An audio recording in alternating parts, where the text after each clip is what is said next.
ఆచరించడానికి తగిన సమయం ఏది? పితృదేవతా శబ్దమునకు స్వర్గస్థులైన వారు అని నిర్ణయం. అలా పితృదేవతలు అని మరణించిన వారిని కీర్తిస్తారు. అంటే దేవతా శబ్దం వాళ్ళకి మాత్రమే. ఈవేళ పితృదేవతలకు సమయం ఏమిటి అర్చన చేయటానికి అనేదానికి సంవత్సరంలో ఏ రోజైనా అపరాహ్న కాలం మధ్యాహ్న కాలంలో అర్చన చేయొచ్చు నిస్సందేహంగా.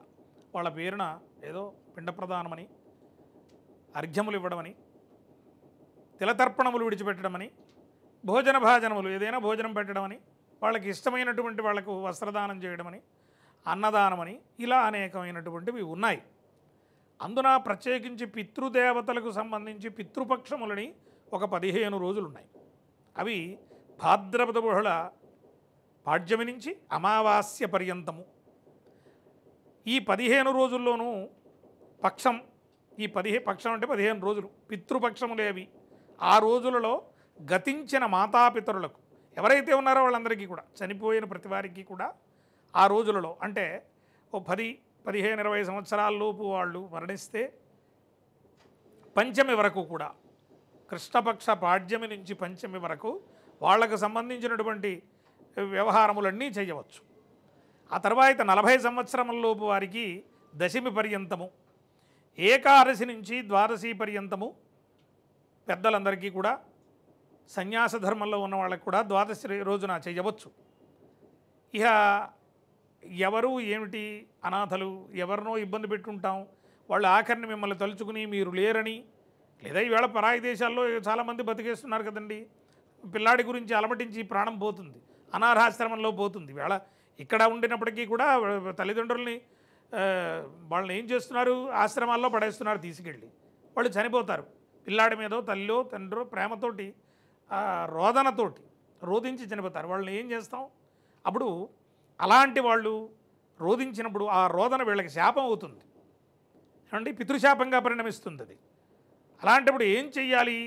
వాళ్ళని ఆనందింపచేయటానికి, ఆ పితరులు ఆనందంతో ఉండడానికి, సంతి తేషాం పితరః నిరాశాపితరోగతాః, వాళ్ళు నిరాశతోటి వెనక్కి తిరిగి వెళ్ళిపోతారట. ఈ పితృపక్షములలో కనుక వాళ్లకు సంబంధించినటువంటి సంభారములు, వాళ్ళకి సంబంధించిన ఇష్టమైన ద్రవ్యములతో ఓ భోజనం పెట్టి వాళ్ళ పేరు చెప్పి ఎవరికైనా, లేదా బ్రాహ్మణులకు ఏదైనా ఒక స్వయంపాకం లాంటిది ఇచ్చి, అయ్యా వారి పేరు చెప్పి మీరు వండుకుని భుజించండి బాబు అని చెప్పి ఇవ్వటం వలన.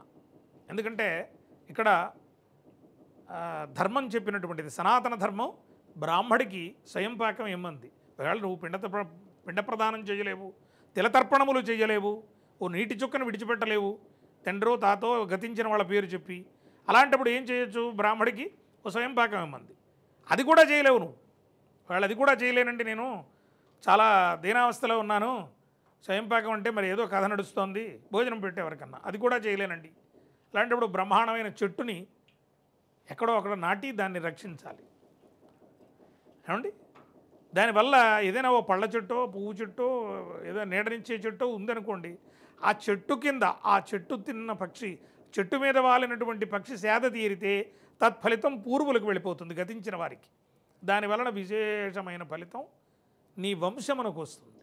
ఇది జ్ఞాపకం ఉంచుకోండి. వృక్షో రక్షతి రక్షిత అని మొట్టమొదటి ఎప్పుడో చెప్పుకున్నాం మనం, అందరం చెప్పుకుంటూనే ఉన్నాం రోజును. అంటే ఆ వృక్షం నిన్ను ఎలా రక్షిస్తుందో చెబుతున్నారు ఇక్కడ. ఆ పండు ఎవడో కోసుకు తిని వాడి పుణ్యం మనకు రావడం కాదండి.